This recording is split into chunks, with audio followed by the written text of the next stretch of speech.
Oscar est maître verrier spécialisé dans la restauration et la création de vitraux. Depuis 20 ans, il dessine, imagine et crée de véritables œuvres d'art. Il a appris à jouer avec les lumières, les couleurs, le verre ou encore le métal et il propose des compositions qui viennent éclairer les intérieurs, même par temps gris.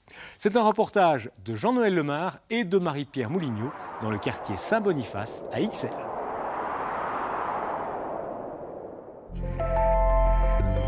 Depuis la nuit des temps, les vitraux sont utilisés pour apporter la lumière, éclairer les âmes ou créer une atmosphère. Très souvent, les gens viennent avec des idées un peu abstraites. Ils ne savent pas très bien en fait comment approcher le vitrail.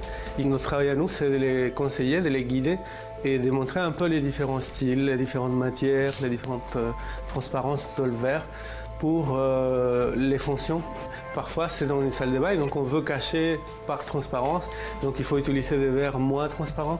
Parfois, c'est pour décorer et montrer la lumière. Donc là, on peut utiliser des verres plus lumineux. Tout est fait à la main. Ça reste encore avec des outils traditionnels.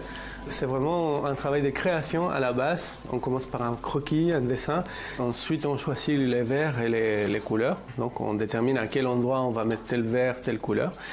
À ce moment-là, on commence la coupe du verre. Donc on découpe tous les petits morceaux. Et une fois les verres découpés, on assemble en plomb. Après la mise en plomb, c'est la soudure des plombs. Et à la fin, c'est le mastic. Donc on insère du mastic entre le plomb et le verre. Et on nettoie le vitrail à la sciure de bois qui va absorber l'huile des lins et qui va nettoyer le vitrail une dernière fois. Et ensuite, on peut le placer. Donc pour couper le verre, on utilise la roulette. On appelle cet outil la roulette parce qu'on a une petite roulette ici au bout qui va tourner et qui va alors couper le verre. Donc on pose la roulette ici au bout, on pousse. Le bruit qu'on entend là, on l'appelle le chant du verre. On dit que le verre doit chanter quand on le coupe. Si on n'entend pas ce bruit, ça veut dire que le verre n'est pas coupé. On a une légère griffe en surface. Et si on tape ici en dessous, on voit la lumière passer à travers. Ça veut dire qu'ici, le verre est cassé, mais pas encore là-bas. Donc on va le forcer et on le casse. Cet outil, on l'appelle la pince à aiguiller. C'est un vieux mot qui vient du Moyen-Âge. Et la pince, elle sert à façonner le verre, à lui donner des formes. Donc, par exemple, ici, le verre est en pointe, on va l'arrondir. Donc là, je suis en train de renforcer un vitrail avec des vergettes. Donc ce sont des barres qui sont adaptées au vitrail qui vient se placer ici.